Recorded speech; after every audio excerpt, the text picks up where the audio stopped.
आप scalar quantity से क्या समझते हैं? सबसे पहले यहाँ से स्टार्ट करते हैं ना, बहुत बेसिक बात। What the meaning of scalar quantity?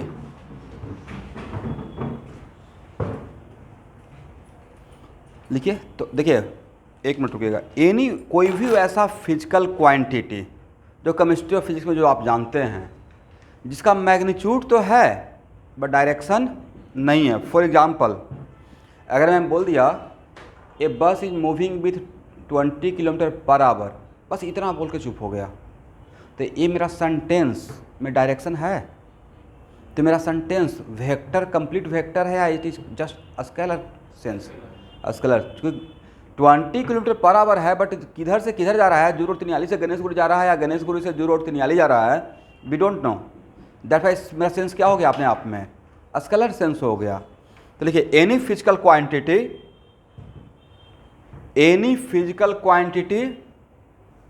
which have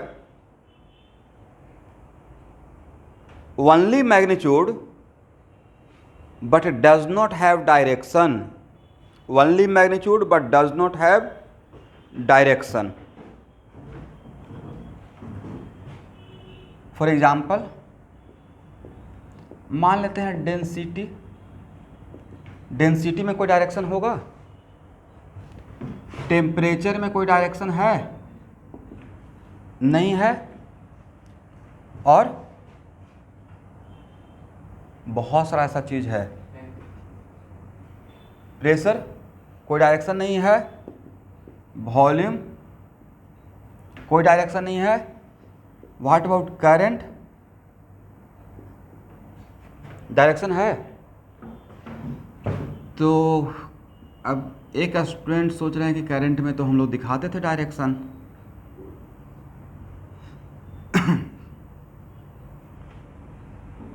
मान लेते हैं एक बैटरी है जिसका EMF इसका रेसिस्टेंस है, तो हम लोग ऐसे ही दिखाते थे नहीं कि सर करंट का तो यहाँ डायरेक्शन दिखा रहे हैं, करेक्ट? ऐसे दिखाया जाता था। तो आपके आंसर देने के लिए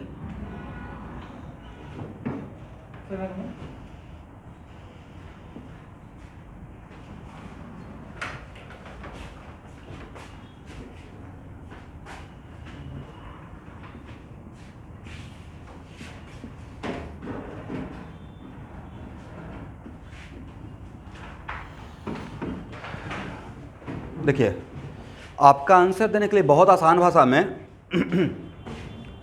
यहाँ पे इस 3 वायर का जंक्शन है। तीनों वायर यहाँ पे जुड़ा हुआ है। करंट यहाँ से I1 आया, इस तरफ से I2 आया और इस तरफ I3 गया। तो करंट में हम लोग एक काम कर देते हैं, I3 = I1 + I2। थोड़ा बहुत तो आप लोग जानते होंगे नहीं? Correct everyone? यस।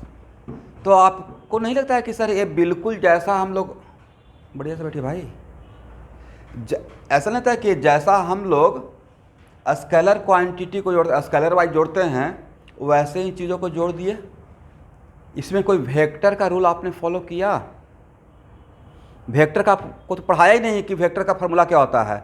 बिना वेक्टर का फार्मूला का आपने जोड़ दिया, incoming current = outgoing current, right? इसका मतलब इवन इफ इस करंट में डायरेक्शन होते हुए भी इसको जोड़ने के लिए मुझे वेक्टर के लॉ की रिक्वायरमेंट नहीं है। जैसे स्केलर क्वांटिटी, स्केलर चीज़ों को जोड़ते हैं, 2 + 3 = 5 होता है, वही काम कर दिए हैं। I1 प्लस इनकमिंग, यहाँ पे एक करंट आ रहा है, यहाँ से जा रहा है, तो इनकमिंग करंट = आउटगोइंग करंट, मतलब I1 + I2 = simply I3, right? इसका मतलब यहाँ पे वेक्टर का सब्ट्रैक्शन या एडिशन के लिए करंट का सब्ट्रैक्शन या एडिशन के लिए हम लोग को वेक्टर का लॉ का रिक्वायरमेंट। इसका मतलब current does not obey law of vector addition, it is simply added just like a scalar quantity, right everyone? That's why. तो इसका मतलब दिस इज द रीजन कि करंट में डायरेक्शन होते हुए भी उसको हम लोग वेक्टर में काउंट में नहीं लेते हैं, करेक्ट ना? से यहाँ पर डायरेक्शन है बट इस वजह से इसको हम लोग काउंट में नहीं लेते हैं। सबको समझ में आ गया? तो लेकिन सर थोड़ा तो डायरेक्शन है, तो ओके। तो एक ऐसा क्वांटिटी होता है ना जिसमें थोड़ा वेक्टर का डायरेक्शन है लेकिन वो वेक्टर नहीं है, तो स्केलर और वेक्टर के बीच का कंडीशन हो गया। कुछ ऐसा चीज़ है जिसमें कभी कभी डायरेक्शन बताना पड़ता है लेकिन बाकी चीज़ को फॉलो नहीं करता है। तो स्केलर और वेक्टर के बीच का जो सिचुएशन होता है, मतलब ना ही कंप्लीटली स्केलर है और ना ही कंप्लीटली वेक्टर है, उसको बोलते हैं टेंसर। क्या बोलते हैं? टेंशन नहीं, टेंसर, टेंसर, राइट।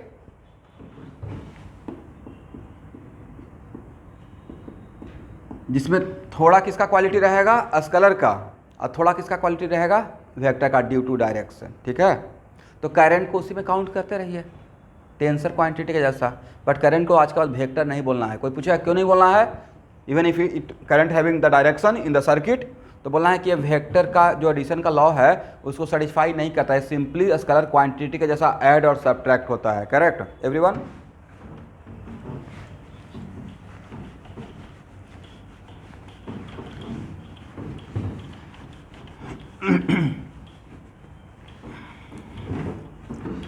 तो जो भी बच्चे रिपीटर बैच के हैं तो मोटा मोटा मान के चलिए कि फिजिक्स का मोस्ट ऑफ द पार्ट जो कॉन्सेप्चुअल पार्ट है taken by me.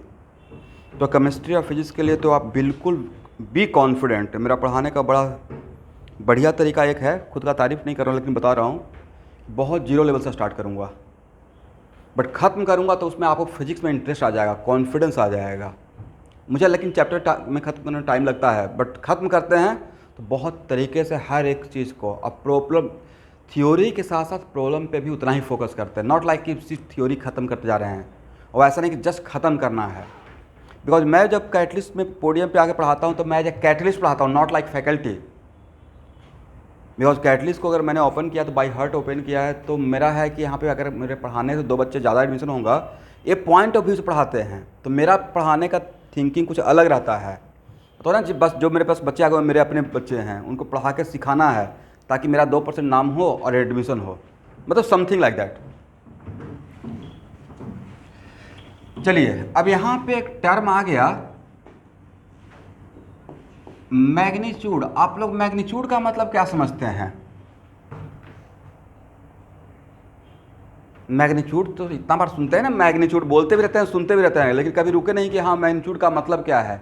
What the meaning of magnitude?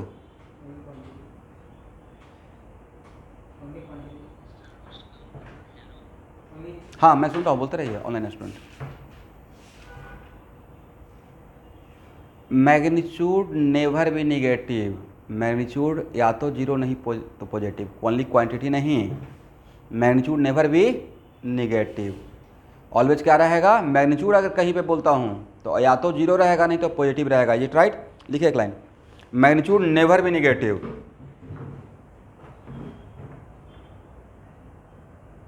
It is either zero और पॉजिटिव। तो आज के बाद it is very important to note that आज के बाद किसी भी क्वांटिटी का अगर मैं बोल रहा हूँ फाइंड आउट, यहाँ देखना है, आज के बाद किस फिजिक्स में, पूरे फिजिक्स में किसी भी क्वांटिटी का अगर मैं मैग्नीट्यूड बोलूँगा मतलब उसको पॉजिटिव बनाकर बोलना है, राइट? या उसका मैग्नीट्यूड कभी भी निगेटिव नहीं होता है। तो अब यहाँ देखिए, आप इस ऑपरेटर का नाम जानते होंगे और नहीं जानते तो सीखिए। अगर आज के बाद किसी भी क्वांटिटी के आगे और पीछे अगर एक वर्टिकल लाइन ड्रॉ कर देते हैं, इसको बोलते हैं भाई मॉडुलस। क्या बोलते हैं? मॉडुलस। और एक ऐसा ऑपरेटर है जिसमें किसी को भी डाल दीजिएगा तो पॉजिटिव बना के आउट करेगा, निकालेगा। इसमें किसी को भी डाल दीजिए, निगेटिव क्वांटिटी को डालिएगा पॉजिटिव बना के आउट करेगा। अब पॉजिटिव क्वांटिटी को डाल दिया तो ऐसा नहीं कि पॉजिटिव डाल देगा निगेटिव हो जाएगा, पॉजिटिव का पॉजिटिव रहेगा। ठीक है, इसका तो किसी भी क्वांटिटी, इसका मतलब ओके सर आज के बाद आप किसी का मैग्नीट्यूड पूछेगा तो उसके ऊपर मॉडुलस लगा के आपको आंसर देंगे, is it right? For example acceleration का मैग्नीट्यूड मतलब ए का मॉडुलस, करेक्ट? ये क्या हो गया? मैग्नीट्यूड ऑफ एक्सेलरेशन, एकदम बच्चा टाइप। वेलोसिटी का मैग्नीट्यूड बोलेंगे सर मॉडुलस लगा देंगे, इसको बोलेंगे क्या? बोलिए तो सही। Magnitude of, yes yes, magnitude of velocity, इसका मतलब है कि वेलोसिटी पे अगर मॉडुलस लगा दिए, इसका मतलब आप उसका डायरेक्शन को सीज कर दिए, सिर्फ उसका मैग्नीट्यूड बताए। मतलब तो किसी भी पार्टिकल का, बस का, कार का, ट्रेन का सिर्फ मैग्नीट्यूड बता रहे हैं, डायरेक्शन नहीं बता रहे हैं, मतलब वो स्पीड बन गया। तो magnitude of velocity also known as what, यही तो स्पीड है, करेक्ट ना।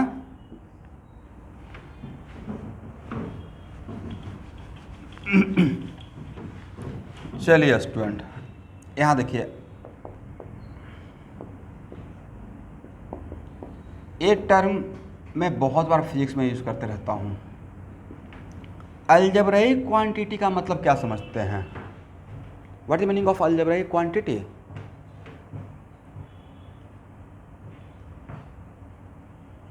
ऑनलाइन का स्टूडेंट रिप्लाई कर सकते हैं, नहीं जानते हैं तो बोलना है सर नहीं पता है, और जिनको पता है तो बताइए। फिजिक्स में अलजेब्राइक क्वांटिटी का, भाई अलजेब्राइक क्वांटिटी बोल रहे हैं, अलजबरा से आया है। अलजबरा नाम सुने हैं? जेबरा नहीं, अलजबरा। क्या है अलजबरा? अलजबरा के 12th 11th और 12th मैथ पढ़े हैं?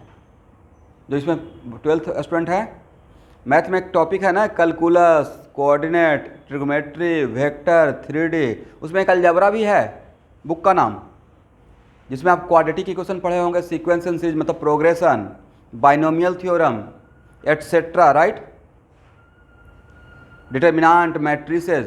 तो algebraic quantity are those quantity, लिखिए, algebraic quantities are those quantity which can be positive और निगेटिव। आज के बाद कोई भी क्वांटिटी जो पॉजिटिव और निगेटिव दोनों हो सकता है, उसको क्या बोलना है? अलजेब्राइक क्वांटिटी बोलना है। It right? जो भी आप जानते हैं, जैसे फॉर एग्जांपल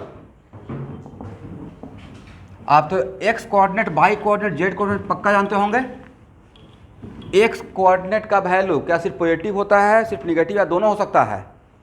दोनों हो सकता है।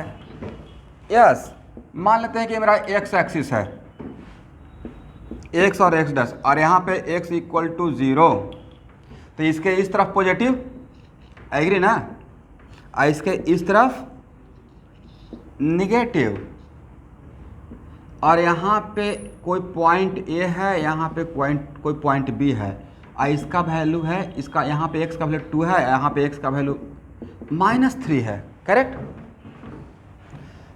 तो it is very important to note that, अगर मैं बोलूँगा मॉडुलस ऑफ एक्स ए, तब क्या लिखिएगा? मॉडुलस ऑफ एक्स ए। तो सर 2 के ऊपर मॉडुलस मतलब 2। अब मॉडुलस ऑफ एक्स भी बोलेंगे तो बाहर निकल के 3 नज़र आएगा। ये ऐसा ऑपरेटर है जिसके अंदर किसी भी क्वांटिटी को डालिएगा तो पॉजिटिव बना के आउट करेगा, राइट। तो this is the quality of, तो एक्स भी एक्स, तो इसका मतलब x by z all are what? Algebraic quantity. और कोई फिजिक्स में सोचिए तो कोई क्वांटिटी का नाम जिस वो पॉजिटिव और निगेटिव हो सकता है? Sir charge particle, right. Charge जानते हैं, 2 टाइप का चार्ज होता है, पॉजिटिव और निगेटिव चार्ज, तो ये भी तो पॉजिटिव निगेटिव हो सकता है, राइट। इसे charge is also algebraic quantity. और कुछ चीज? Very good. एक स्टूडेंट बोले सर Vx या Ax, इस पे अभी नहीं आना चाह रहे थे क्योंकि अभी जस्ट पहला क्लास है, तो बच्चे कंफ्यूज हो जाएंगे कि इसका मतलब क्या है, इसलिए अभी नहीं आते हैं। जो पहले से आप जानते हैं उस पर बात करते हैं। तो अब यहाँ पे एक स्टूडेंट, यहाँ देखिए, जो टर्म आप पहले से जानते हैं, वर्क डन, ठीक है ना। तो एक्चुअल में आप जो वर्क कर रहे हैं, तो कभी कभी निगेटिव वर्क पॉजिटिव भी होता है, निगेटिव भी होता है, पता है कि नहीं। काम कर रहे हैं, उसका रिजल्ट उल्टा हो रहा है, डायरेक्शन सही नहीं है, उल्टा डायरेक्शन हो गया डिसीजन लेने में। वो मतलब ऐसे ही मैं मजाक कर रहा हूँ, but actually work done, work positive भी होता है और negative. What about power? Power is also positive and negative. Yes, negative भी होता है, पॉजिटिव भी होता है। इसका मतलब W भी क्या है? W can be positive and negative. मतलब work is also algebric quantity, power can also भी पॉजिटिव एंड निगेटिव। इसका मतलब सबसे बड़ा चीज़ है कि आपने एटलीस्ट ये तो समझ लिया ना कि what is the meaning of algebraic quantity. अब यहाँ से मुझे फ़ायदा हो गया, अब फिजिक्स में इसको कम से 50 बार मैं बोलूँगा, अब आपके दिमाग में स्ट्राइक कर जाएगा, सर किसी को अगर अलजेब्रिक क्वांटिटी बोल रहा है तो क्लिक कर जाएगा, अच्छा इट कैन बी पॉजिटिव और निगेटिव। बहुत छोटा सा बात था, ये नहीं बोलते तो ये इस टर्म के वजह से आपको माइंड में बैक द पॉइंट, क्या सर ने बोल दिया अलजेब्रिक क्वांटिटी।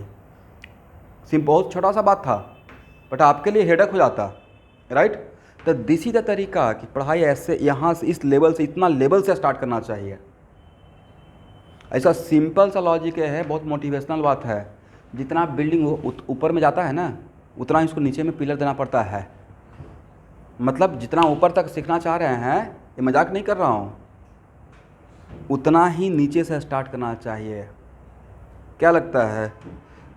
मैं आज पूरा क्लास आपको आईआईटी लेवल का क्वेश्चन करवाते रहूँगा और आपको अच्छा भी लगता रहेगा, हाँ हाँ भी बोलते रहिएगा। एंड ऑफ द क्लास लाया क्या सीखा? अगर मैं आईआईटी से तो मैं सारा क्वेश्चन उस लेवल का ले सकता हूँ, बट एज ए टीचर जो भी टीचिंग लाइन में है उनको पता होना चाहिए कि किस लेवल से स्टार्ट करना है और कैसे चीज़ों को सिस्टमेटिक सीक्वेंस में लेकर चलना है। क्योंकि मुझे नहीं सीखना है भाई, मुझे किसी को सिखाना है और उसके लिए बेचारे के लिए पहला बार है चीज़ें, उसको हाथ पकड़ के ऐसे खींचना पड़ेगा, साथ साथ चलना पड़ेगा और मैं भागते रहूँगा। अब तो बच्चे तो पीछे से आते रहेंगे, उनको तो हेडक हो जाएगा।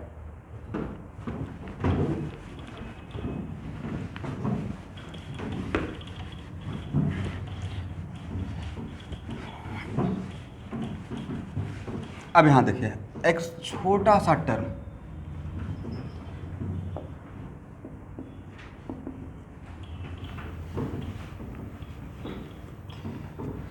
It is very important to note that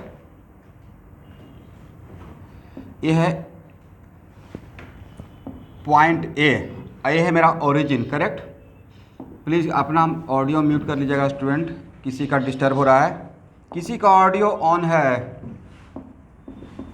अगर मैं बोलूँगा ओरिजिन से ए का डिस्टेंस कितना, और अगर ये मीटर में है, ओरिजिन से ए का डिस्टेंस कितना है बोली तो? Distance between origin and point 2 metre, और ओरिजिन से बी का डिस्टेंस कितना है? तो ये तो -3 है। पहले बार सही बोले थे, distance never be negative. Physics में कुछ कुछ ऐसा चीज़ है, स्पीड डिस्टेंस ऑलवेज पॉजिटिव होता है। डिस्टेंस कहीं सुना है? -10 किलोमीटर, मैं तो आज तक नहीं सुना है। इसका मतलब distance never be negative, distance always क्या होता है? इसका मतलब ओरिजिन से यहाँ तक का डिस्टेंस का मतलब यहाँ से यहाँ के बीच का लेंथ, ठीक है। Length never be negative, height never be negative, right. Length, height, distance all these are positive quantity always, okay. तो अगर कहीं पे एक मिनट, कहीं पे निगेटिव दिख भी रहा है तो make it positive by taking the modulus, okay.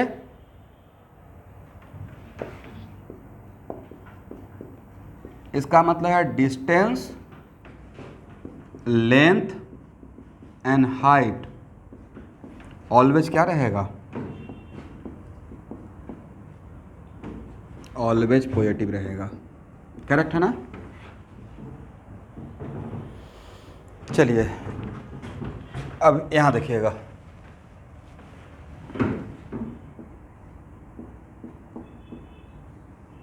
Vector का क्या डिफिनेशन है? वेक्टर का डिफिनेशन है any physical quantity which has magnitude as well as direction. But सिर्फ इतना से काम नहीं चलेगा, नहीं तो फिर करंट का याद आ जाएगा। And also obey the law of vector addition, correct. लिखिए, वेक्टर आर दोज फिजिकल, किसी का ऑडियो प्लीज़ थोड़ा म्यूट कर लीजिए। दोज फिजिकल क्वांटिटी, इसमें जो रिपीटर 12th पास का स्टूडेंट है उनके लिए इन्फॉर्मेशन है। आप लोग को पता है न्यूज़ अपडेट है कि कब से ऑफलाइन के लिए गवर्नमेंट अलाउ किया है? एनीवन जो अपडेटेड हैं 6 तारीख से। तो जो भी बाहर के बच्चे हैं वो आफ्टर 6 गुवाहाटी शिफ्ट करना स्टार्ट कर दीजिएगा। क्योंकि जस्ट आफ्टर नीट एग्ज़ाम 12 तारीख को नीट एग्ज़ाम है, तो 12 तारीख से पहले मैं किसी को डिस्टर्ब नहीं करना चाहता हूँ, इसलिए मैं नंबर ऑफ़ क्लासेज भी कम है। अदरवाइज 12th पास स्टूडेंट का पर डे मिनिमम 5 क्लास का एटलीस्ट में रहेगा, because we have to finish the syllabus just by taking 7 month class. Okay, you know it very well. But अभी मैं 12 तारीख से पहले बिल्कुल भी ज़्यादा क्लास, क्योंकि आप जो लोग इसमें क्रैश कोर्स के बच्चे होंगे उनको पता होगा कि कितना क्लास सुबह शाम तक चल रहा था, मोटा मोटी 5 क्लास तो चल रहा था ना, तो उतना ही क्लास चलेगा। लेकिन अभी 12 तारीख से पहले थोड़ा सा जो भी 2 साल में पढ़े हैं ABC जो भी व्हाट एवर, उसको रिवीजन करते रहिए कमिंग नीट के एग्ज़ाम के लिए।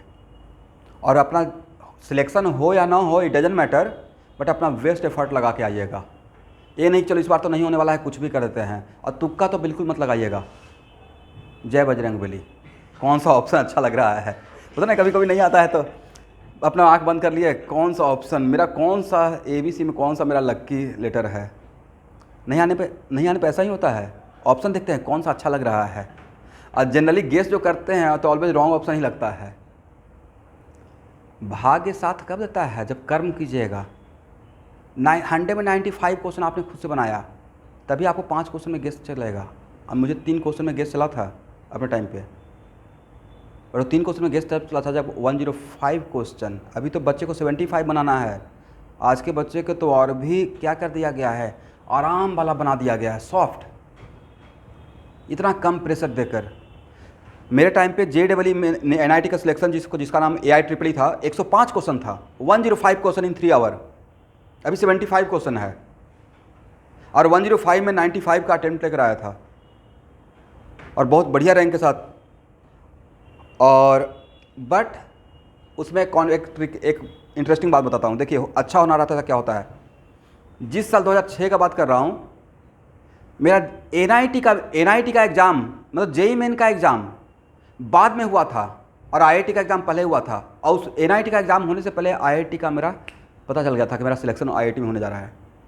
तो अगर आपको पता चल जाए कि IIT में सिलेक्शन होने जा रहा है, तो कितना कॉन्फिडेंस के साथ आप NIT एग्ज़ाम में बैठिएगा। सिर्फ क्यों बैठिएगा कि चलो इसमें अच्छा कर देना है। तो ये होता है अगर अच्छे से तैयारी कीजिएगा तो। एनीवे, लिखिए, any physical quantity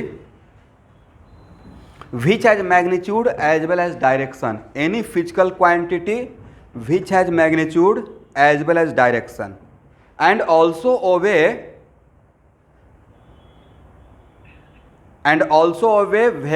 law of vector addition, and also obey law of vector addition.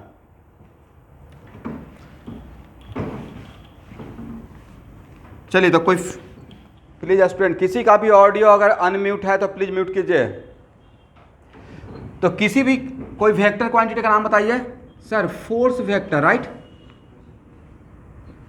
तो it is very important to note that, किनका ऑडियो ऑन है भाई, व्हाट द प्रॉब्लम।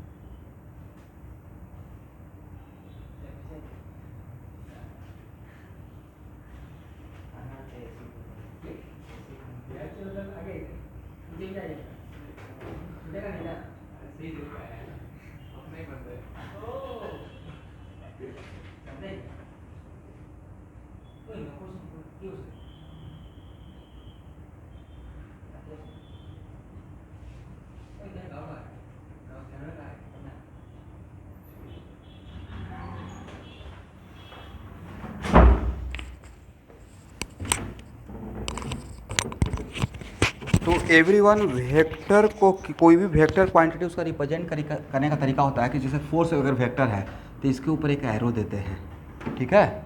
वेलोसिटी एक वेक्टर है तो उसके ऊपर क्या देते हैं, एरो देते हैं। लिखने का एक तरीका है, right. Force, velocity, acceleration, linear momentum, ये टर्म सुने होंगे, linear momentum, right.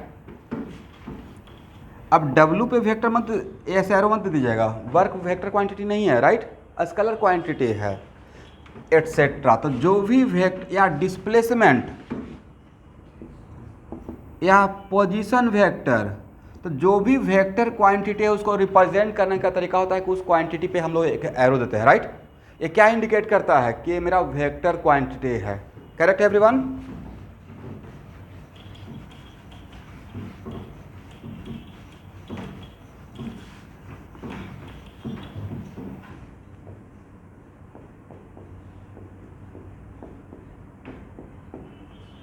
Representation of vector, किसी भी वेक्टर को रिप्रेजेंट करने के लिए डायग्राम में कैसे रिप्रेजेंट करते हैं। तो किसी भी वेक्टर को रिप्रेजेंट करने के लिए हम लोग एरो का हेल्प लेते हैं, राइट। Something like this. मान लेते हैं कि सपोज कीजिए कि मैंने लिख दिया 10 किलोमीटर पर आवर, तो ये तो मैग्नीट्यूड हो गया, और लिख दिया टुवार्ड्स ईस्ट, करेक्ट। तो और मैंने ऐसे ऊपर दिखा दिया कि इसको नॉर्थ बोलेंगे, ऐसे ही तो ऐसे बोलते भी हैं, नॉर्थ साउथ ईस्ट वेस्ट। मतलब वेलोसिटी का मैग्नीट्यूड कितना है, 10 किलोमीटर पर आवर, और डायरेक्शन क्या है, टुवार्ड्स ईस्ट, मतलब ईस्ट के पूरब की तरफ जा रहा है। तो हम लोग उसी डायरेक्शन में क्या करेंगे, एक एरो ड्रॉ करेंगे, राइट। तो एरो में दो चीज़ रहेगा, मतलब ये मैंने इसको ड्रॉ कर दिया, ये मेरा वेलोसिटी है और ये मेरा ईस्ट का डायरेक्शन है। तो ये है वेक्टर का टेल और इसको बोलते हैं वेक्टर का हेड। तो जो वेक्टर का हेड है वो क्या बताएगा, वेक्टर, यहाँ देखिए, वेक्टर का हेड बताएगा डायरेक्शन, और इस एरो का लेंथ क्या बताता है, length of arrow represent what, length बोल रहा हूँ। It is very important to note that length, जैसे ही मैंने लेंथ बोल दिया मतलब लेंथ नेवर बी निगेटिव, तो लेंथ बताएगा मैग्नीट्यूड, करेक्ट। तो इसका मतलब है इसका वेलोसिटी का जो मॉडुलस लेंगे ये एक्चुअली इसके लेंथ को रिप्रेजेंट करेगा। Is it right. तो आज के बाद किसी भी वेक्टर का रिप्रेजेंट, डायग्राम का रिप्रेजेंटेशन में जो हम लोग एरो का यूज़ करते हैं, तो ऐसा नहीं कि रैंडम कर देंगे, उसका length of arrow, length of arrow of a vector quantity, of A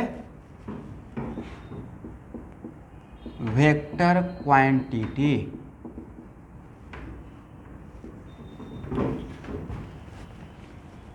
directly proportional to what, magnitude of vector.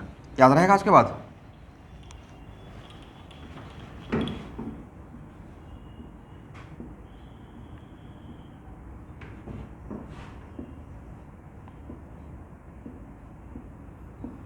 दो डायग्राम आपके सामने है, एक वेलोसिटी v1 का, एक वेलोसिटी v2 का। डायग्राम वाइज किसका मैग्नीट्यूड ज़्यादा है, मैग्नीट्यूड। तो क्या यहाँ बोल सकते हैं v2 ग्रेटर देन v1। अब मैग्नीट्यूड ले लिए मतलब क्या, उसका सिर्फ लेंथ को देख रहा हूँ, राइट। तो v2 ग्रेटर देन लिखना है, लिखिए, हो गया। ये लेंथ, यहाँ देखिए, इसका लेंथ बड़ा है या इसका लेंथ बड़ा है, तो इसका मैग्नीट्यूड ज़्यादा रहा होगा, इसका मैग्नीट्यूड कम रहा होगा। मैग्नीट्यूड का मतलब क्या है, स्पीड। इसका स्पीड ज़्यादा रहा होगा, इसका स्पीड कम रहा होगा। तो this is the quality of representation, okay.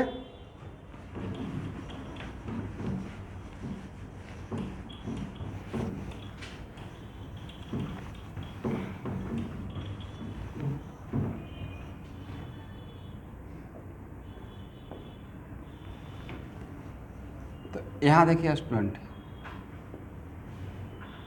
इसका मतलब पढ़िए तो क्या है, पढ़िए, magnitude of vector A, magnitude of vector A, models लगा दिया ना, तो इसको क्या क्या पढ़ेंगे, वेक्टर ए या मैग्नीट्यूड ऑफ वेक्टर ए। अब मॉडल्स लगाने का मतलब इसका value always greater than equal to 0, या तो 0 नहीं तो positive, right, never negative, correct. इस पे बहुत बड़ा प्रॉब्लम बनेगा। आप और तब जाकर इस इक्वलिटी का पावर समझ में आएगा। जैसे अभी तो लग रहा अच्छा ये तो सिंपल सी बात है, और जो यहाँ सिंपल देख रहा है वो कहीं पे बहुत बड़ा बात हो जाएगा। ठीक है, चलिए यहाँ तक समझ में आ गया। अब स्टूडेंट एक बहुत छोटा सा क्वेश्चन से स्टार्ट करते हैं। What is the condition for two vectors are equal?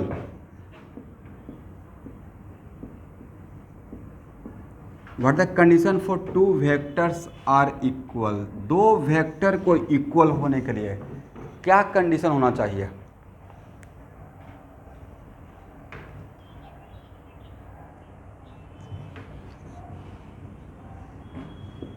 चलिए देखिए, इसमें सबसे पहला बात है, बहुत बारीकी से मैं बोला हूँ, दो वेक्टर इक्वल वेक्टर, तो भाई आम का कंपैरिजन आम के साथ ही करेंगे फिजिक्स में, मैंगो का मैंगो के साथ ही, मैंगो का एप्पल के साथ नहीं करेंगे।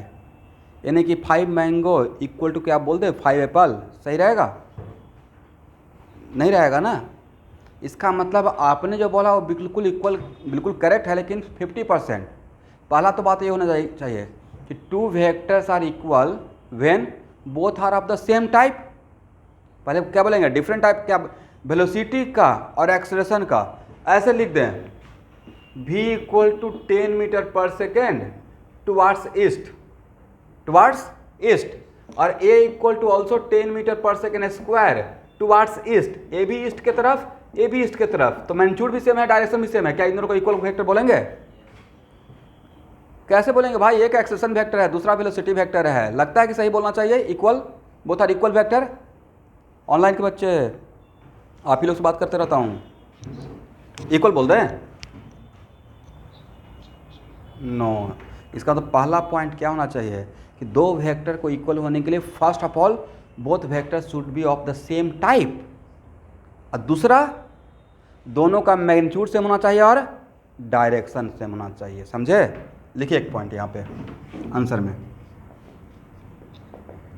फर्स्ट पॉइंट बनाकर, both vectors should be of the same type, both vectors should be of the same type.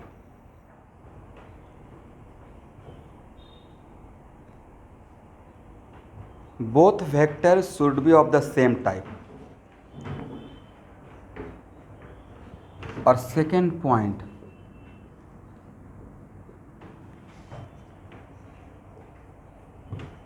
if both vector are of the same type, then if both vector are of the same type, then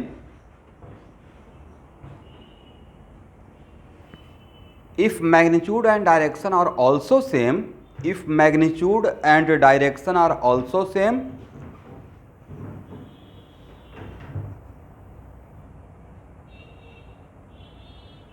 then both are same vector, equal vector. If magnitude and direction are also same, then both are equal vector.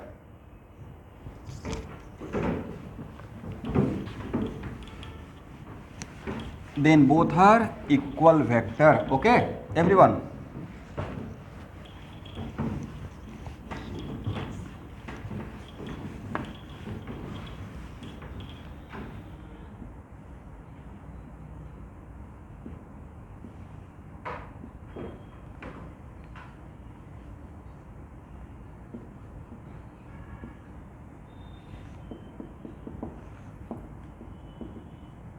क्या यहाँ पे दोनों को equal vector बोलेंगे?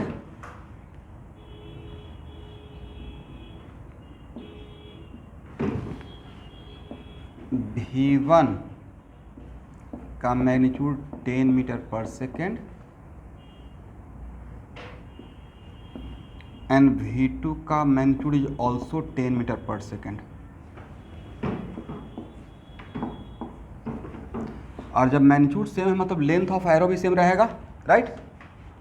तो क्या यहाँ इस ए में क्या v1 v2 सेम वेक्टर है? डायरेक्शन तो सेम है, अब दोनों वेलोसिटी ही है, बट सर मैग्नीट्यूड सेम नहीं है, राइट? लेंथ सेम नहीं रहा, करेक्ट ना? That's why v1 not equal to v2 और दोनों इक्वल नहीं होने के वजह क्या रहा, मैग्नीट्यूड इसका, राइट।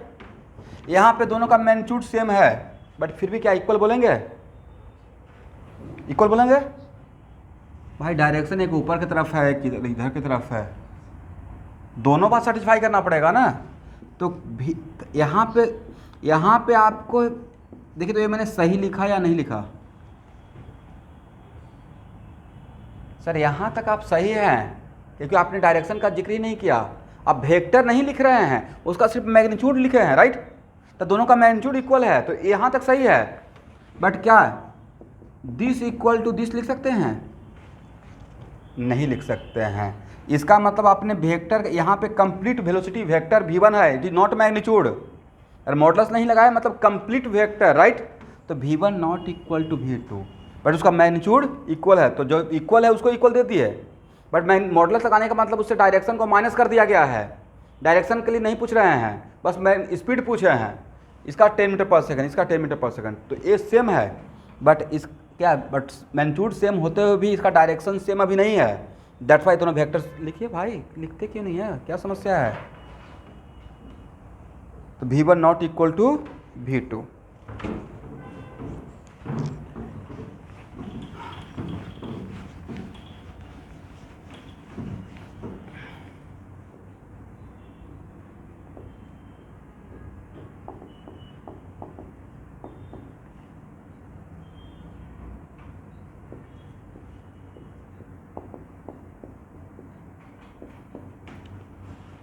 अब यहाँ बताइएगा, दोनों वेक्टर सेम वेक्टर है,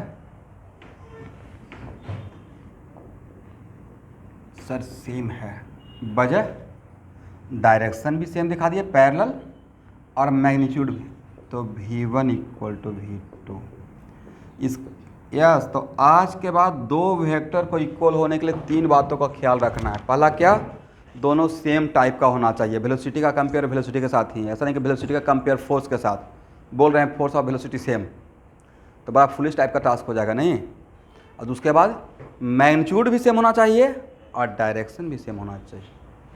ये तीनों बात अगर सर्टिफाई कर रहा है तो उसको हम लोग क्या बोलेंगे, बोथ आर इक्वल वेक्टर। यहाँ तक सबको क्लियर है, बहुत छोटा सा बात था।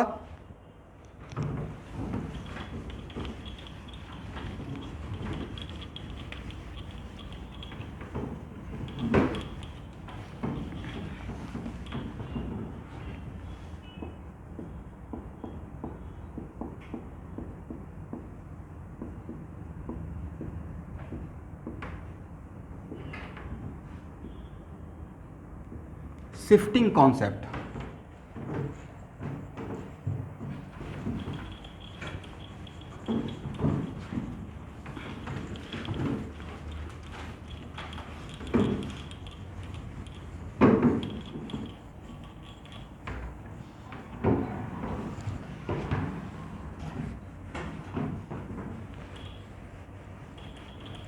यहाँ देखिए, ये बहुत कमाल का चीज़ है, बहुत बार आएगा इसमें, ठीक है। आज देखिए, if any vector is shifted parallelly, if any vector is shifted parallelly, if any vector is shifted parallelly without changing the length and direction of vector, without changing the length and direction of vector, then vector will not change, then vector will not change। किसी vector को हम लोग parallelly shift करते हैं without changing what, if any vector is shifted parallelly without changing what, length and direction, then vector will not change। बोलिए ये बात क्यों बोला गया होगा, ध्यान से देखिए। यहाँ पे मेरे पास एक वेक्टर है v, और आपको यहाँ देखिएगा, ये वेक्टर है v और इसका a लेंथ है, लेंथ मैंने मेजर कर लिया। अब मैं बोल रहा हूँ कि इस v को यहाँ से यहाँ पे शिफ्ट कर देना है, लेकिन कंडीशन क्या दे दिए हैं, कंडीशन दिए हैं कि उसका लेंथ को चेंज नहीं करना है, और जो पहले जिस डायरेक्शन में हेड था डायरेक्शन भी सेम रखना है। तो आप आइडिया लगाइएगा ना कि पहले का डायरेक्शन का लाइन ड्रॉ कर लीजिएगा, ये लाइन था, राइट, और आप इस लाइन के पैरेलल जाने की कोशिश करेंगे, तो लाइन के पैरेलल ऐसे जाते हुए ऐसे भी तो जा सकते हैं, बस पैरेलल रहना है। क्या रखना है? ऐसा सोचिए कि एक कोई छड़ी है, स्टिक है, और इसको यहाँ से लाना है, लेकिन ऐसे घुमाना नहीं है, घुमाइएगा तो डायरेक्शन चेंज हो गया ना। इसका तो if any vector is shifted, अभी इस जगह पे है, किसी का भाई ऑडियो थोड़ा सा डिस्टर्ब होते रहता है, अगर आसपास में कोई डिस्टर्बेंस थोड़ा सा म्यूट कर लीजिएगा।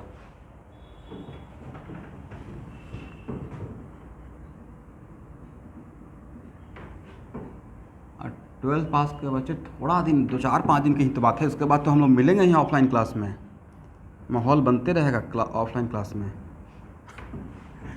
नहीं, ऑफलाइन क्लास का मज़ा ही कुछ और है, वहाँ पे नेटवर्क का कोई इशू नहीं है, एकदम 10G नेटवर्क रहता है। बिल्कुल होगा, अगला साल मार्च तक मैं तीनों मोड में रहूँगा, मार्च अप्रैल तक, आपके सेशन तक, क्योंकि अभी रिस्क नहीं ले सकते भाई, कौन जानता है कि कौन कब थर्ड वेव आ जाएगा, हू नोज। आपको पता है, मुझे पता है, नहीं आपको पता है, तो सारा सिस्टम चलते रहेगा, 3 मोड चलते रहेगा, ऑनलाइन भी, ऑफलाइन भी, और YouTube channel like and subscribe. लेकिन उसमें मैं पब्लिक करता ही नहीं हूँ वीडियो अभी, मतलब शायद फेमस होने का इच्छा नहीं है या समथिंग लाइक, कुछ वीडियो, लेकिन फिर भी यूट्यूब पे अगर सर्च कीजिएगा कैटलिस्ट कोचिंग गुवाहाटी, तो उसमें मेरा बहुत सारा वीडियो पब्लिक किया हुआ है, बट वो रैंडम है, एक होता है ना सिस्टमेटिक सीक्वेंस, तो उसको सिस्टमेटिक करूँगा, अभी जस्ट कलेक्ट कर रहा हूँ चीज़ों को। उसके लिए भी अब एक देखिए, सबसे बड़ा चीज़, मतलब यहाँ पे आज से 2 साल पहले मुझे याद है कि किसी को मैं बुलाते रहता था कि प्लीज़ 5 मिनट का मेरा वीडियो बना के यूट्यूब पे डालना है, कैसे बनता है, आवश्यकता। सोचिए कि क्या हुआ होगा कि जब फर्स्ट टाइम अनाउंस हुआ होगा कि कंप्लीट लॉकडाउन, और हम लोग कोचिंग वाले का जो कोचिंग चला रहे थे, पढ़ा रहे थे, इसी पे जिनका जीवन जीविका था, राइट, कंप्लीटली ब्लैंक ही तो हो गया होगा इंसान। और उस टाइम पे कैसे होगा, अब क्या होगा, बट आप अच्छे कर्म करके रखिएगा, अच्छा काम करके रखिएगा, तो आपको बचा के रखेगा लोग। 10 साल मैंने मेहनत किया गुवाहाटी में, सुबह शाम पढ़ाते रहा, ऑनेस्टली पढ़ाते रहा। तो लॉकडाउन में भी याद है कि 11th क्लास के सारे पेरेंट्स जो 10th में थे, 10th से 11th में गए, मुझे नहीं जानते थे, उन्होंने कांटेक्ट करके, और ऑनलाइन के लिए भी, और बहुत इवन कि उससे 1 साल पहले जितना एडमिशन हुआ था उससे ज़्यादा एडमिशन हुआ। उस टाइम समझ में आया कि आपका मेहनत कभी बेकार नहीं जाएगा। आप किसी सिटी में, किसी जगह पे अपना लाइफ जीवन को दे रहे हैं, पढ़ाते जा रहे हैं, तो कहीं ना कहीं आपका एक चेन ग्रास रूट पे काम हो रहा है। एक होता है बबल्स काम, बाहर दिख रहा है बट कब बस्ट कर जाएगा पता नहीं चलेगा। एक होता है ग्रास रूट पे काम, तो ऑलवेज ग्रास रूट को पकड़ के रखिए। टीचिंग लाइन वही है, आप पढ़ाते रहिए, आप ज़्यादा क्लास में दिखिए, टीवी और रेडियो पे कम दिखिए, नहीं तो हवा में एयर होता है ना, बाई एयर, तो बाई एयर उड़ भी जाइएगा। चलिए, तो अगर इसको मैं यहाँ से यहाँ शिफ्ट कर रहा हूँ, यहाँ से यहाँ, राइट, तो यहाँ से मैंने शिफ्ट करके यहाँ ले आया, लेकिन ऑलवेज कीप इन माइंड कि मैंने डायरेक्शन को चेंज नहीं होने दिया, मतलब ऑलवेज इसके पैरेलल, राइट। इसका यहाँ पे जितना लेंथ था उतना ही लेंथ, अगर मैंने इसका नाम V1 दे दिया, यहाँ पे नाम V2 दे दिया, तो इसका लेंथ और इसका लेंथ सेम है और डायरेक्शन भी सेम है, बट इसको मैं चेंज करके यहाँ से यहाँ तक शिफ्ट कर दिया।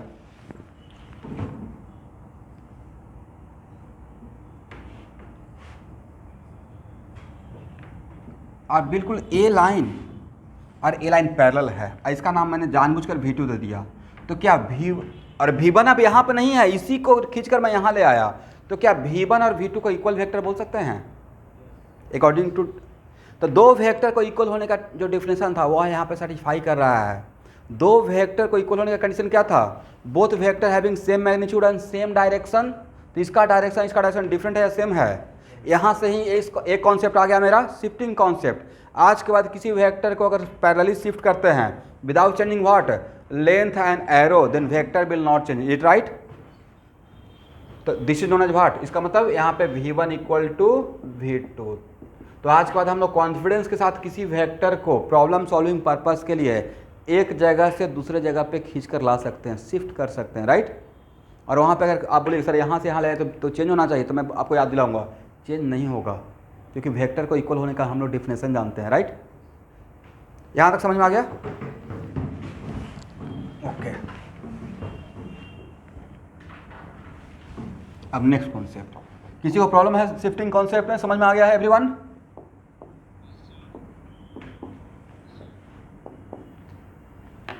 ये कौन सा क्वाड्रेंट?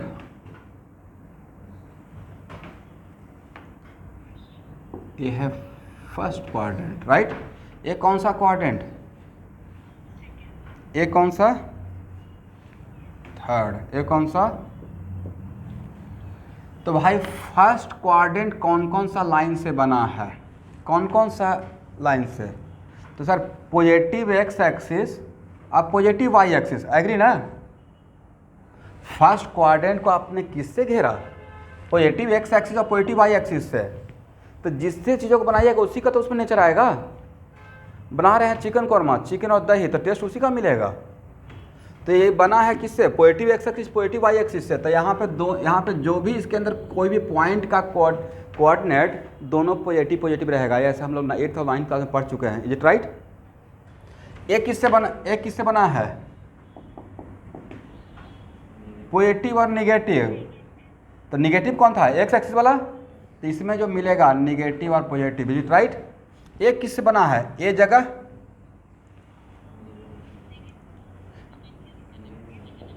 निगेटिव। आई किससे बना है? पॉजिटिव और निगेटिव, राइट। आई तो पहले से जानते हैं बचपन से कि पहले लिखते हैं एक्स वाला, अब बाद में लिखते हैं वाई वाला, right. Okay sir, just opposite वाला का नेचर जस्ट उल्टा है, नहीं इसके जस्ट उल्टा। ये फर्स्ट का जस्ट उल्टा थर्ड में नज़र आता है और सेकेंड का जस्ट उल्टा फोर्थ में नज़र आता है। लिख लीजिए।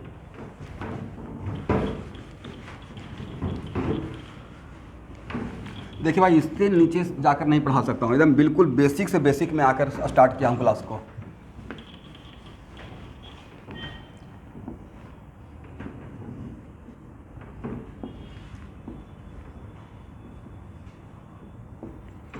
देखिए, मानचित्र समझते हैं ना?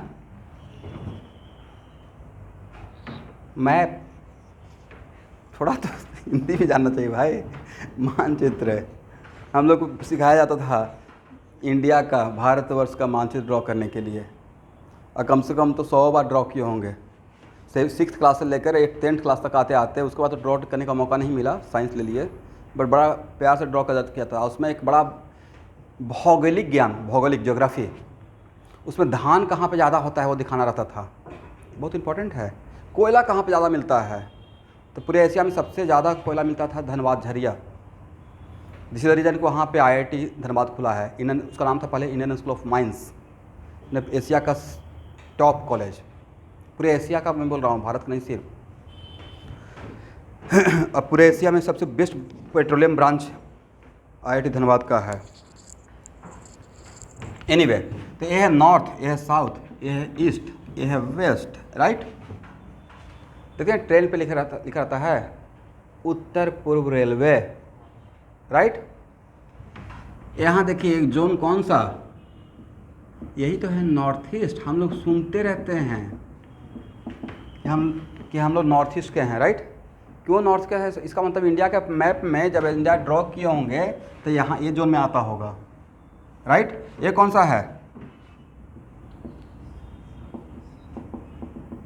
South east. अब कुछ बच्चे सोच रहे हैं अच्छा इस पे प्रॉब्लम आएगा क्या? बिल्कुल आएगा, बिना अगर नहीं आता तो यहाँ पे टाइम क्यों वेस्ट करेंगे। ये कौन सा जोन है? North west, right. ये कौन सा है? South west. तो डायरेक्शन बताने का तरीका एक तो हो जाएगा कोऑर्डिनेट सिस्टम के अकॉर्डिंग, राइट, और एक इसके अकॉर्डिंग भी तो रहेगा। कल के डेट में आप लेटेस्ट सपोज खुदा न खास्ते आप किसी प्लेन का पायलट बन गए तो आपको एक्स एक्सिस वाई एक्सिस थोड़े बताया जाएगा। आपको तो मैग्नेट वहाँ पे लगा रहेगा ना, साउथ नॉर्थ ये सब दिखा जाएगा, राइट। करेक्ट है ना? अब यहाँ देखिए, ये समझ में आ गया? इज इट कंपल्सरी कि ऑलवेज रास्ता इसी पे बनेगा? अगर ये रास्ता ऐसे बना हुआ है और मेरा कोई पार्टिकल ऐसे जा रहा है इस लाइन के पैरेलल, तो क्या बोलिएगा? Party moving along what? North, right? A और ए डायरेक्शन सेम हो गया ना, करेक्ट?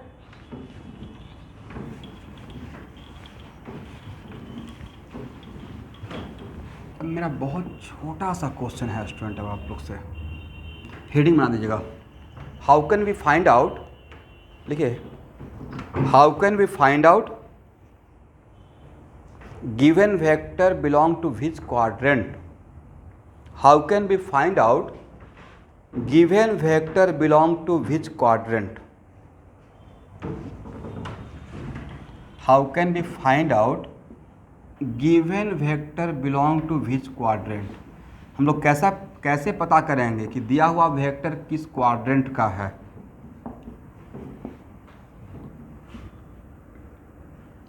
ये आप आंसर बोलिएगा।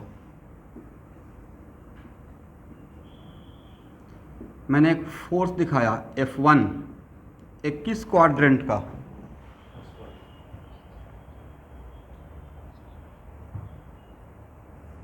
जो आपको लग रहा है वो बोलते रहिए, बोलने में कोई हर्ज नहीं है। किस क्वाड्रेंट का? सर ये तो फर्स्ट में दिखाया है, तो फर्स्ट में होगा। यस, एक लाइन से सब गलत हैं। Looks like in first quadrant, देखने से लग रहा है कि फर्स्ट क्वाड्रेंट का। इसमें एक स्टूडेंट सही आंसर दिए हैं, बट एक्चुअली इसका मतलब है, यहाँ देखिए मिस्टर निहार, इसका मतलब है कि जस्ट ऑल ऑफ यू जो वीडियो मेरा फॉलो किए हैं वो जस्ट वीडियो फॉलो कर लिए हैं, रुके नहीं है चीज़ों पे, राइट? ऐसा हो ही नहीं सकता कि मैं पीछे का क्लास में वेक्टर में पढ़ाया हूँ, ऐसा बात नहीं पढ़ाया होगा। इसका मतलब एक एक बात को नहीं ध्यान से सुना गया है, नहीं। तो this the difference between video देखना एंड लाइव रहना, राइट? लाइव में मेरे फ्रीक्वेंसी के साथ आपको मैच करते रहता है, जो बोलता हूँ उसी टाइम पे वो सुनते हैं और उसी को समझते हैं, माइंड को उसी टाइम पे, और टीचर प्रेस करते रहते हैं कि देखिए मैं यहाँ पे मैं क्या बोल रहा हूँ। वीडियो फॉलो करना और लाइव में आसमान ज़मीन का डिफरेंस होता है, ठीक है? तो this vector looks like in first quadrant but actually it belong to fourth quadrant. ये फोर्थ क्वाड्रेंट का वेक्टर है। तो सर आपने तो फर्स्ट में दिखाया है, मैं जानबूझ के भी दिखाया था चेक करने के लिए कि आप लोग को ये बात पता है या नहीं पता है, राइट? तो सर अब पता कैसे चलेगा? हाउ, क्योंकि हेडिंग है, हाउ कैन वी ड्रॉ कीजिए ना, जो भी भाई बोर्ड पे लिखता हूँ उसको ड्रॉ कर लीजिएगा।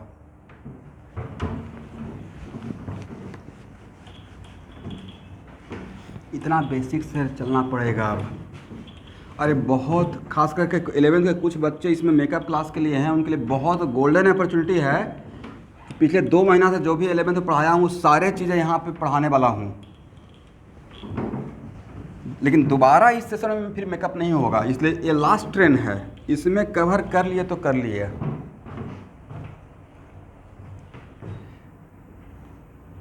अब यहाँ देखिए, लिखिए तो एक point, for finding the coordinate of vector, for finding the coordinate of vector quadrant, for finding the quadrant of vector,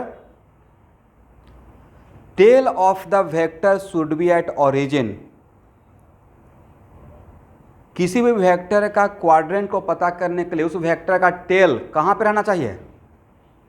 origin पे। Tail of the vector should be at origin, is it right?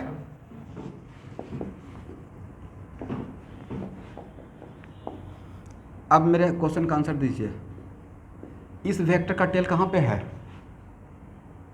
Origin पे। तो अगर tell of vector origin पे है तब जहाँ पे नज़र आएगा वही उसका क्वाड्रेंट रहेगा। ये किस क्वाड्रेंट का है? A1 first, yes.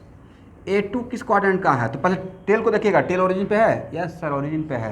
ये किस क्वाड्रेंट का है? तब सही सही क्वाड्रेंट बताएगा। ये किस क्वाड्रेंट का है? थर्ड क्वाड्रेंट का। ये किस क्वाड्रेंट का है? सर फोर्थ क्वाड्रेंट का। क्योंकि चारों वेक्टर मैंने जो ड्रॉ किया उसका जानबूझ के टेल को मैंने ओरिजिन पे रखा। अब हम लोग इस एग्जांपल पे आ जाते हैं। तो इसका टेल आपको तो आइडिया मिल गया कि इसका रियल बताने के लिए इसका tail of the vector should be at origin, but इसका तो ओरिजिन पे नहीं है। तो नहीं है तो शिफ्टिंग कॉन्सेप्ट से खींच कर ले आएंगे। नहीं है तो इसी दिन के लिए तो पढ़ाए थे shifting concept. For finding the quadrant of vector tail of the vector should be at origin. But so many times आपका ओरिजिन पे नहीं दिया रहेगा, तो क्या यहाँ पे हम लोग शिफ्टिंग कॉन्सेप्ट का यूज कर सकते हैं? If any vector is shifted parallelly without changing length and direction of the vector then vector will not change. दिमाग में आएगा ना कि सर शिफ्ट कर रहे हैं तो हो सकता है चेंज हो जाए, नहीं चेंज होगा, क्योंकि ये मैंने डिफरेंशियल में लिखवा चुका, राइट? हाँ ना बोलते रहे भाई। तो ऐसे इसको शिफ्ट करेंगे, इसका शिफ्ट करके इसके टेल को ओरिजिन पे लाएंगे और तब देखना है। तो ऐसे शिफ्ट करके लाइएगा तब वो रियल में क्वाड्रेंट बताएगा। अब बताइए किस क्वाड्रेंट का था? तो देखने से लग रहा था कि looks like in first quadrant but actually it belong to fourth quadrant. सब वो क्लियर है? अब आज के बाद लाइफ में कभी नहीं भूलिएगा कि कैसे how can we find out the quadrant of the vector, is it right? चलिए स्टूडेंट, एक किस क्वाड्रेंट का वेक्टर है जरा आप चेक कीजिए तो रफ में। यस सर, देखने से तो लग रहा था सेकंड क्वाड्रेंट का, बट जब इसको शिफ्ट करेंगे और यहाँ पे लाएंगे तो ये फर्स्ट क्वाड्रेंट का है, ठीक है ना? This vector belong to which quadrant? In reality it belong to first quadrant, is it right?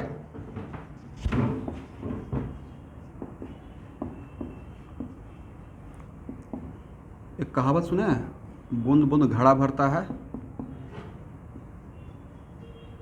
वैसे ही ज्ञान का है, नॉलेज का। एक ही दिन में कमाल नहीं कर दीजिएगा। कुछ स्टूडेंट सोचते हैं कि मैं टैलेंटेड हूँ, एक ही दिन बैठेंगे पढ़ लेंगे। तो जिनका आईक्यू लेवल थोड़ा अच्छा होता है भगवान की कृपा से, उनका ईगो इतना ज़्यादा रहता है कि मैं तेज़ हूँ, इसी में चक्कर में गड़बड़ हो जाता है। तेज़ है और साथ में मेहनत आ गया तब तो कमाल कर दीजिएगा। मतलब यहाँ से तेज़ हैं और साथ में मेहनत करने का है वेट, कमाल हो जाएगा। और अगर तेज़ नहीं है तो फिर हार्ड वर्किंग बनिए। जैसे मैं अपने आप को ये सोच कर चला था कि नहीं मैं तेज़ नहीं हूँ, मैं एक चीज़ को 3 बार करूँगा, उससे बहुत सारा फ़ायदा हो गया। फार्मूला एकदम याद हो गया, प्रैक्टिस हाई हो गया, कैलकुलेशन बहुत तगड़ा हो गया। आज के बच्चों को तो 2+2 करते हैं तब भी कैलकुलेटर निकालते हैं। सर कितना बोले? 2+2, 2+2 5 कर देते हैं। एग्ज़ाम हॉल में 2+2 5 भी होता है, पता है कि नहीं आपको? 2+2 इतना एग्ज़ाम हॉल का इतना प्रेशर होता है कि 2+2 भी 5 हो जाता है। यस, और किसी किसी का तो ऐसा भी कमाल होता है कि ऑप्शन 1 का, यहाँ देखिए ऐसे शिफ्ट हो जाता है कॉन्सेप्ट मल्टीपल चॉइस में। इतना जल्दीबाजी में रहते हैं कि 1 का बबल 2 में कर दिया, 2 का बबल 3 में कर दिया, 3 का बबल 4 में कर दिए, तो पूरा का पूरा फ्रिंज शिफ्ट करवा देते हैं। एक टर्म है, वो 12th पास के बच्चे समझ रहे होंगे, वेब थ्योरी फ्लाइट में, फ्रिंज शिफ्ट, पूरा का पूरा शिफ्ट हो गया। अब भगवान ही मालिक है। नहीं, एक मेरे स्टूडेंट के साथ हुआ था, हालांकि नहीं होना चाहिए था, वो IIT क्वालिटी का स्टूडेंट था, बहुत अफसोस आया था। तो उनका क्यों हुआ होगा? ऊपर 3 आवर का 3 आवर, एक सेकेंड प्रॉब्लम बनाने में लगा दिए होंगे। होता है ना कि हम लोग काम करते जा रहे हैं, करते रहे भाई, काम करने के बाद थोड़ा रुकना है और पीछे देखना है कितना काम किए, जो मेहनत किए उसका फल तो ले लें। 3 सेक्शन है, फिजिक्स, केमिस्ट्री, बायोलॉजी। बायोलॉजी बनाएंगे तो पहले बायोलॉजी बना के बायोलॉजी का बबल कर लेंगे, जो बनाए उसका लाभ ले लेते हैं, उसका थोड़ा उतना टाइम में रेस्ट भी मिल गया, मतलब एग्जाम देने का तरीका। फिर केमिस्ट्री बनाएंगे, केमिस्ट्री का थोड़ा रंग लेंगे, कलर कर लेंगे, थोड़ा रेस्ट भी मिल गया, और एकदम सिस्टमेटिक रॉन्ग भी नहीं हुआ, ध्यान देकर। मतलब प्रॉपर बबलिंग करने के लिए भी टाइम निकालना है। या आपको 12 तरह के एग्जाम के लिए गुरु ज्ञान दे रहा हूँ। चलिए, एक कौन सा क्वाड्रेंट का? देखने से तो लग रहा है फर्स्ट क्वाड्रेंट, बट सर इसको यहाँ पे नहीं, इसको यहाँ पे आना पड़ेगा, तो इसको पैरेलली शिफ्ट कीजिएगा तो ऐसे नज़र आ जाएगा, राइट? तो क्या आज के बाद मैं कॉन्फिडेंट रहूँ पूरे फिजिक्स के लिए? वेक्टर का क्वाड्रेंट पता कर लीजिएगा, पक्का? ओके।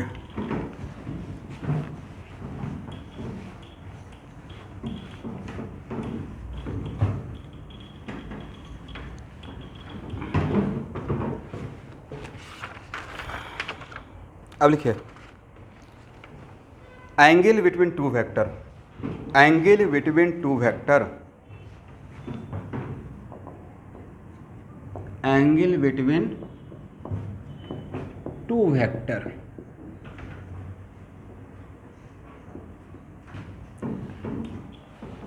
बोलिए gram atom, number of gram atom का मतलब क्या होता है? किसका? मॉलिक्यूल का? Yes, number of gram atom मतलब number of mole of atom. जैसे मैं पूरा सेंटेंस कवर करता हूँ ना, पूरा एकदम जो बोल रहे हैं सामने वाले को एकदम समझ में आ जाए। तो नंबर ऑफ ग्राम एटम का मतलब मास नहीं है, number of mole of atom का ही दूसरा नाम है नंबर ऑफ ग्राम एटम। और आप लोग बिगिनर हैं तो आप लोग तो 4-5 बार देखना पड़ेगा चीज़ों को, बार बार, राइट। गाड़ी को सबसे ज़्यादा एफर्ट चलने के लिए कब लगाना पड़ता है पता है? स्टार्टिंग में। रुका रहता है ना गाड़ी, एक बार चल दिया तो चल दिया। तो ये बिगिनिंग में ऐसा होता है, हर चीज़ आपको नया देखना पड़ेगा। हेडिंग क्या है मेरा? Angle between two vectors, right. A है वेक्टर मेरा ए, जो जानते हो थोड़ा देर के लिए चुप रहेंगे, और ए है एंगल 120 डिग्री। तो मेरा क्वेश्चन है angle between A and B equal to what? Angle between, बोलिए भाई।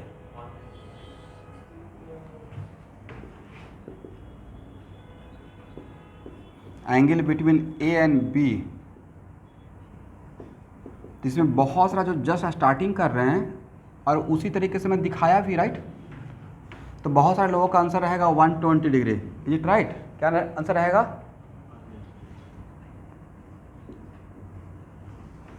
करेक्ट आंसर है 60 डिग्री। इसका मतलब हम लोग को सीखना पड़ेगा how can we find out the angle between two vector. Is it right? मतलब अदरवाइज तो मैं जैसे दिखाऊंगा वैसे ही आपको दिखेगा, और एग्जामिनर क्या चाहेगा? गलत ही चाहेगा आप आंसर दें। एग्जामिनर का इंटेंशन क्या रहेगा कि आपसे रॉन्ग हो। मेरा इंटेंशन क्या रहेगा कि उनके कोड वर्ड को डिकोड करें और करेक्ट करें और सही आंसर दें। यहाँ देखिए,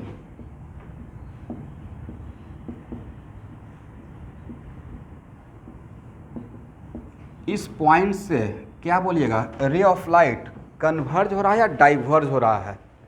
जा रहा है ना, इस डाइवर्ज होना बोलते हैं इसको।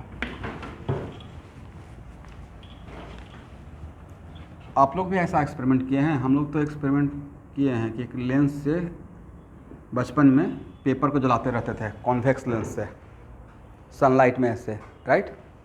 तो जितना सारा लाइट वहाँ से ही समझ में आया, ओके थोड़ा थोड़ा लाइट का रोशनी अगर एक जगह इकट्ठा हो जाए तो कितना ज़्यादा पावर हो सकता है, जला सकता है चीज़ों को, राइट।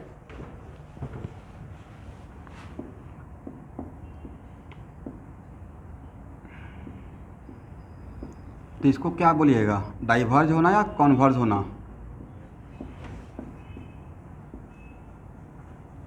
कॉन्वर्ज होना, करेक्ट ना। तो लिखिए नोट करके। तो मतलब डाइवर्ज और कॉन्वर्ज का मतलब तो समझ में आ गया, दिखाइए ना। और तब नीचे नोट करिए, for finding angle between two vector, for finding the angle between two vector, both vectors should be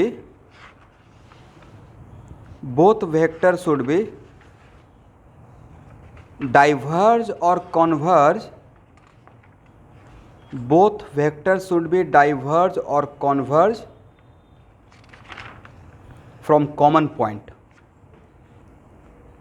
For finding the angle between two vectors, both vectors should be diverge or converge from common point. दोनों vector को या तो common point से diverge दिखना चाहिए और नहीं तो कॉमन पॉइंट पे converge, and a smaller angle should be taken, उसमें मिलाइए, and a smaller angle should be taken.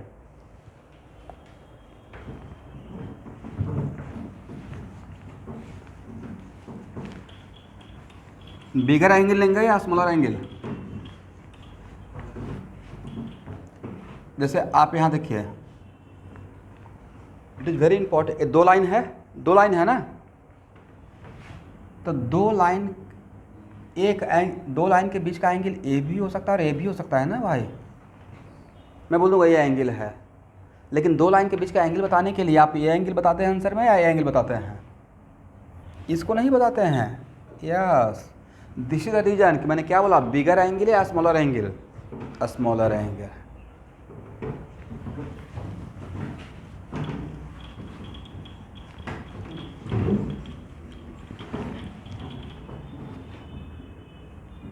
तो अभी जो मैंने एग्जांपल आपको दिखाया था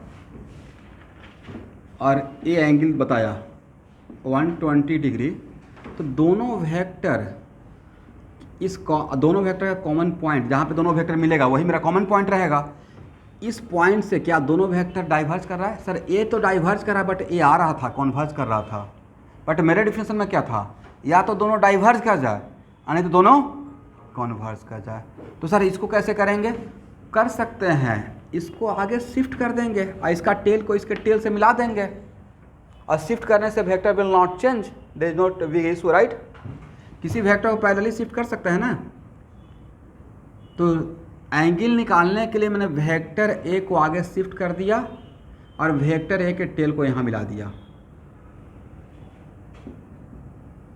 करेक्ट है ना? अब ए एंगल लेंगे या ए एंगल लेंगे?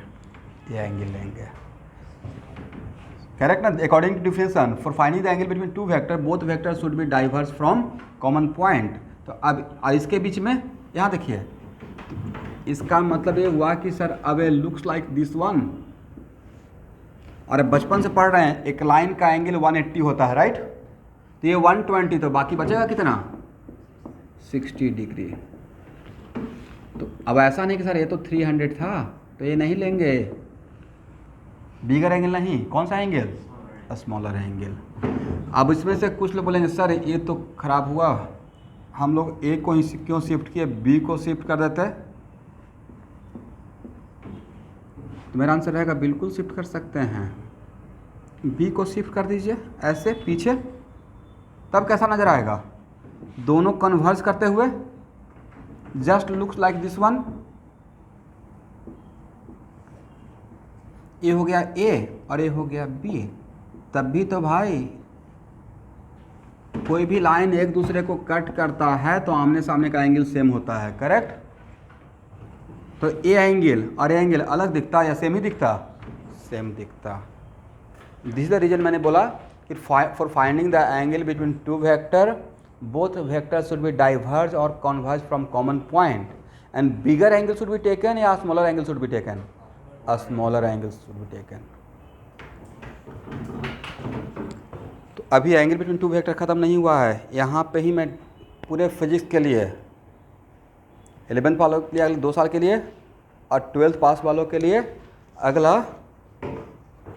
8 मंथ के लिए कंक्लूजन देंगे। इस पॉइंट से ही ये बात निकल के आ जाएगा कि दो वेक्टर के बीच में मिनिमम एंगल 0 होता है और मैक्सिमम 180। मतलब एंगल बिटवीन टू वेक्टर कहाँ से कहाँ तक जा सकता है? Minimum 0, maximum 180। इसलिए आज को अगर कोई, मैं इसको नेक्स्ट क्लास में करूँगा, ठीक है। ओके एवरीवन, तो आज जस्ट रिकग्नाइज करना था फिजिक्स का, और वेक्टर का पहला क्लास यहाँ से स्टार्ट करूँगा, और इसके बाद मैथमेटिकल टूल का मतलब पूरा ऑलमोस्ट मैकेनिक्स पार्ट में लेके चलने वाला हूँ। तो बढ़िया से स्टार्टिंग करते हैं, और बाकी तो 12th पास बच्चे थोड़ा सा फार्मूला वगैरह देखते रहिए कमिंग एग्जाम के लिए। सब लोग नीट का फॉर्म तो फिलअप किए हैं ना?